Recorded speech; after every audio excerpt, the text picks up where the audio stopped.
Assalamualaikum warahmatullahi wabarakatuh. Kami dari kelompok 6B ini mempresentasikan hasil penelitian kelompok kami yang berjudul analisis tingkat kapabilitas proses tata kelola teknologi informasi pada website Super Desa di Kabupaten Ciamis menggunakan framework COVID 2019. Next.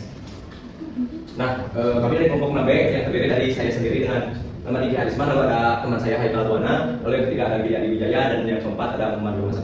Next. Nah, pada latar penelitian ini di pelayanan publik di Indonesia masih menunjukkan kualitas yang perlu ditingkatkan. Nah, untuk menjawab tantangan tersebut, pemanfaatan e-government yang menjadi strategi penting dalam meningkatkan efisiensi, aksesibilitas, dan kualitas layanan kepada masyarakat. Nah, khususnya di Kabupaten Ciamis ini, Diskominfo dan Disdukcapil berkolaborasi mengembangkan layanan digital Super Desa sebagai platform administrasi kependudukan berbasis terpusat. Nah, agar layanan digital ini berjalan efektif, dibutuhkan tata kelola teknologi. Di sini yang pertama adalah penelitian. Pelayanan publik di Indonesia masih menunjukkan kualitas yang perlu ditingkatkan. Nah, untuk menjawab tantangan tersebut, pemanfaatan e-government menjadi strategi penting dalam meningkatkan efisiensi, aksesibilitas, dan kualitas layanan kepada masyarakat. Di Kabupaten Ciamis ini, Diskominfo dan Disdukcapil berkolaborasi mengembangkan layanan digital, yaitu Super Desa sebagai platform administrasi kependudukan berbasis terpusat. Agar layanan digital ini berjalan efektif, dibutuhkan tata kelola teknologi informasi yang baik, terstruktur, dan selaras dengan tujuan organisasi. Penelitian ini dilakukan untuk mengetahui sejauh mana layanan teknologi informasi ini berperan dalam mengatur konsistensi, menjamin kualitas, dan mengelola perjanjian proses teknologi informasi ini yang bernilai pada website Super Desa. Bisa di next. Nah, lalu ada rumusan masalah. Nah, terkait rumusan masalah ini yang pertama adalah bagaimana tingkat kapabilitas proses tata kelola teknologi informasi saat ini dalam mengatur service level agreement dan manajemen kualitas pada layanan teknologi informasi Super Desa ini. Lalu yang kedua, bagaimana kesenjangan atau gap antara level kapabilitas saat ini dan level yang diharapkan. Yang ketiga, apa rekomendasi perbaikan yang dapat diberikan untuk meningkatkan tata kelola teknologi informasi pada layanan Super Desa ini. Nah, next. Nah, yang selanjutnya akan dijelaskan oleh teman saya Haikal. Silakan. Baik, selanjutnya kita masuk ke bagian penelitian terdahulu. Nah, pada bagian ini saya akan menjelaskan penelitian terdahulu yang menjadi dasar acuan dalam analisis tata kelola teknologi informasi ini pada platform Super Desa. Kajian-kajian sebelumnya penting untuk menunjukkan bahwa penelitian kami memiliki landasan ilmiah yang kuat, sekaligus melihat bagaimana COVID 2019 telah digunakan dalam konteks instansi pemerintah. Nah, di sini yang pertama, penelitian yang pertama dilakukan oleh Meija dan rekan-rekannya pada tahun 2021. Mereka memiliki tata kelola pusat data dan informasi di salah satu kementerian menggunakan framework COVID 2019. Penelitian ini menunjukkan bahwa COVID 2019 sangat efektif sebagai alat evaluasi karena mampu memberi ukuran yang objektif terhadap tingkat kapabilitas dan kematangan proses tata kelola informasi di sektor publik. Nah, hasil penelitian mereka mempertegas bahwa instansi pemerintah membutuhkan kerangka evaluasi yang terstruktur agar layanan digitalnya konsisten dan memenuhi standar.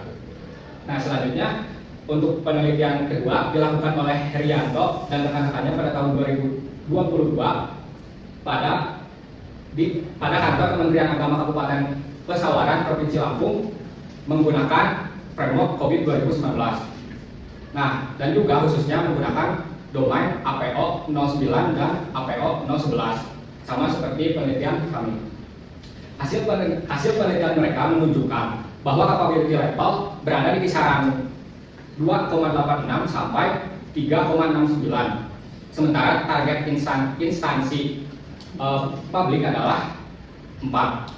Artinya masih ada gap yang perlu diperbaiki, terutama dalam manajemen kualitas layanan teknologi informasi, keamanan informasi, pengelolaan insiden, dan evaluasi layanan. Penelitian ini menunjukkan bahwa framework COVID 2019 mampu memberikan gambaran yang jelas mengenai posisi kematangan tata kelola teknologi informasi serta apa saja yang perlu diperbaiki. Mungkin lanjut ke slide berikutnya.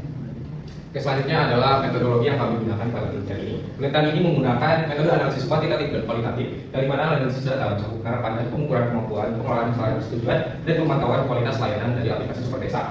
Data diperoleh dari kuesioner yang diolah sesuai dengan COVID 2019. Analisis ini dimulai dengan menyebarkan kuesioner untuk mengetahui tingkat kemampuan saat ini dan tingkat kemampuan yang diharapkan, sehingga dapat identifikasi gap antara tingkat kemampuan saat ini dan tingkat kemampuan yang diharapkan. Next. Nah, ada pun tahapan penelitian yang kami lakukan. Yang pertama ada identifikasi masalah, yang dimana kami melakukan analisis kuantitatif dan kualitatif sebagai data primernya, dan juga studi pustaka sebagai data sekunder. Setelah itu kami melakukan penentuan domain, yang dimana kami menggunakan metode desain faktor, menggunakan toolkit COVID 2019.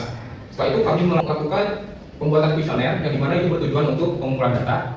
Dan setelah dilakukan pengumpulan data yang disesuaikan dengan asesmen COVID 2019, data tersebut diolah untuk nantinya dilakukan pengukuran capability level dan juga untuk analisis gap saat ini, dan juga analisis gap level yang diharapkan. Dan yang terakhir adalah kami menyusun rekomendasi yang sekiranya nantinya akan bisa dimanfaatkan sebagai cara untuk mengembangkan capability level ke level yang diharapkan.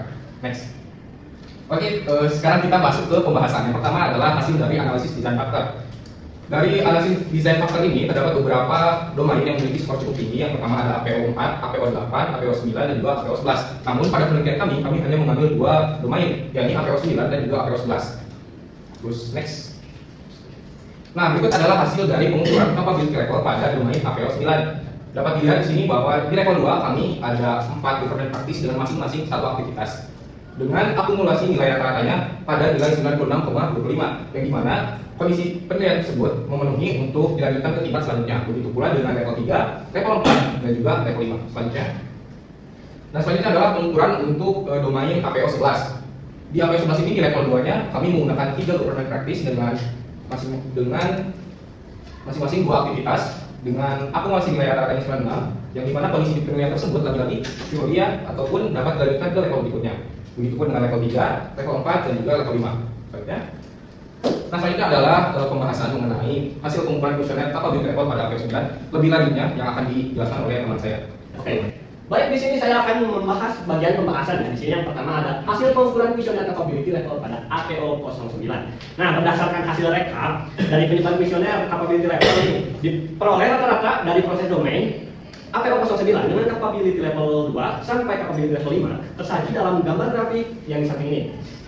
Oke, pada APO 09 capability level 2 rata-rata di keseluruhannya berada pada nilai 96,25, dan capability level 3 rata-ratanya keseluruhan berada di nilai 92 bisa dilihat, dan capability level 4 rata-ratanya itu keseluruhannya ada di 92,5, dan yang terakhir capability level 5 rata-ratanya itu ada di 89,9 ya. Secara keseluruhan pada level 2 mengalami kenaikan tertinggi, namun seiring bertambahnya level nilai nih kapabilitas turun pada level 5. Berdasarkan rekap data yang telah diolah oleh kuesioner capability level pada APO 11, manage quality dengan capability level 2 sampai level 5 dapat dilihat pada gambar di samping di bawah ini.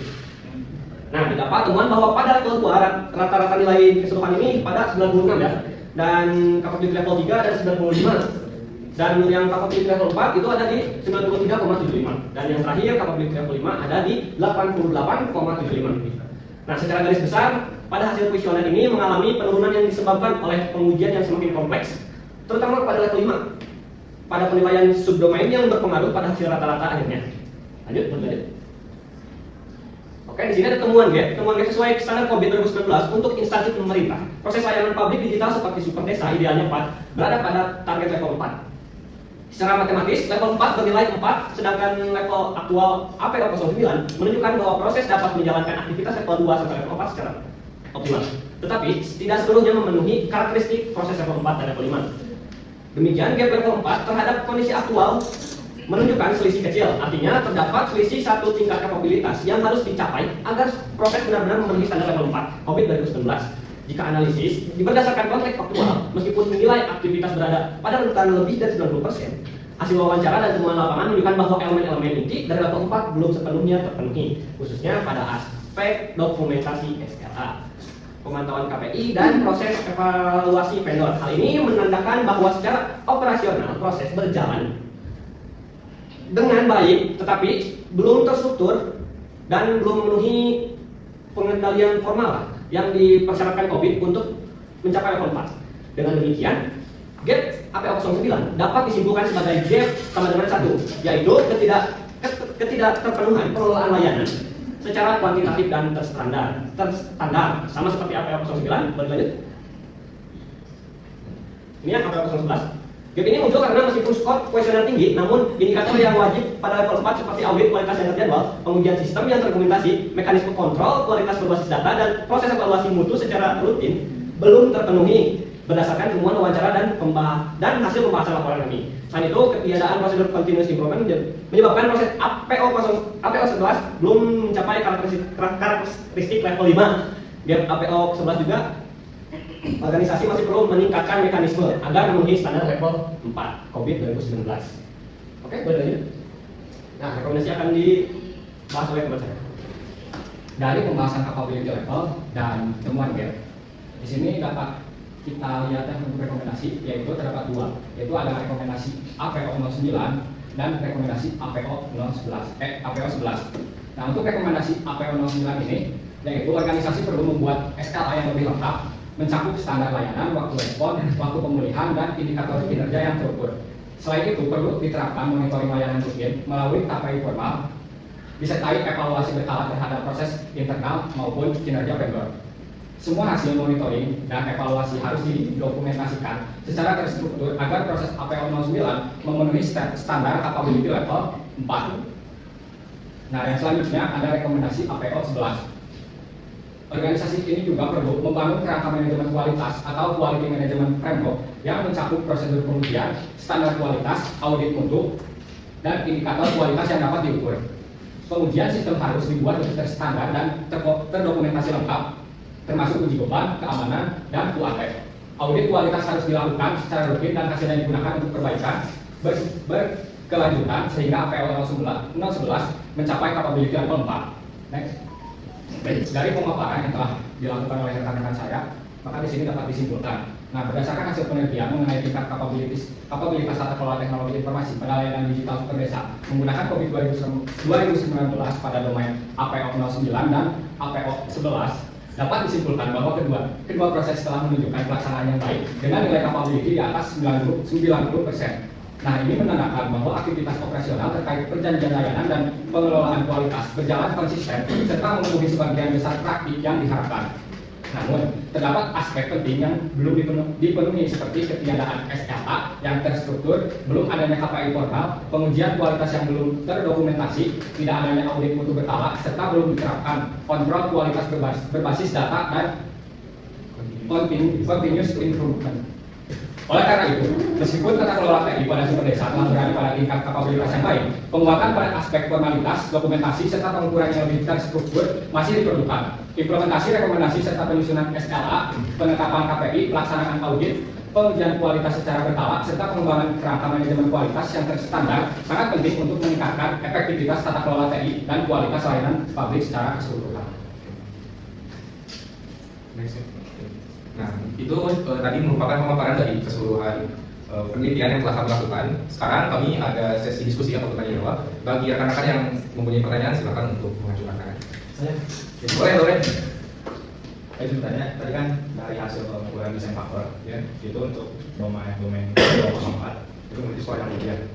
Nah, kenapa domain tersebut tidak dipilih?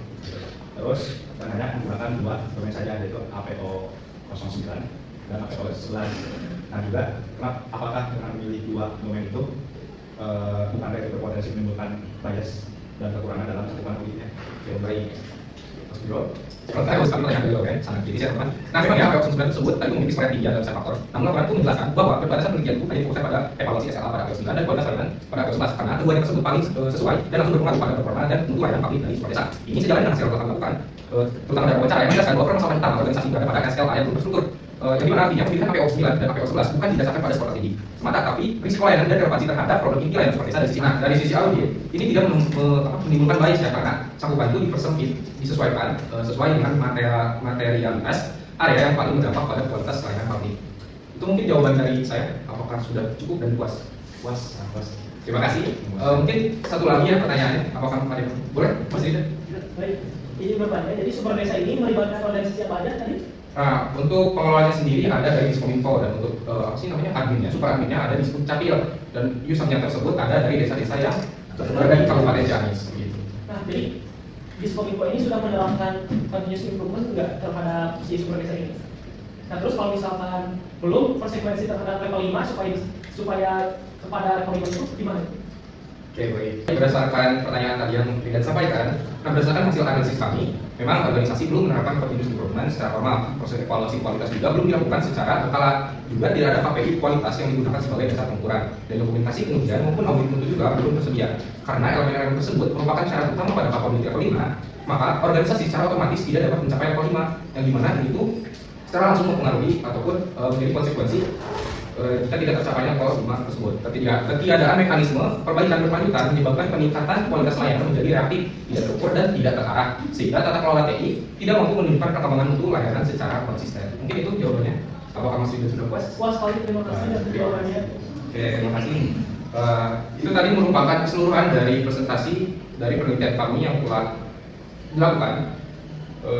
Terima kasih atas perhatian teman-teman dan juga waktunya. Wassalamualaikum warahmatullahi wabarakatuh.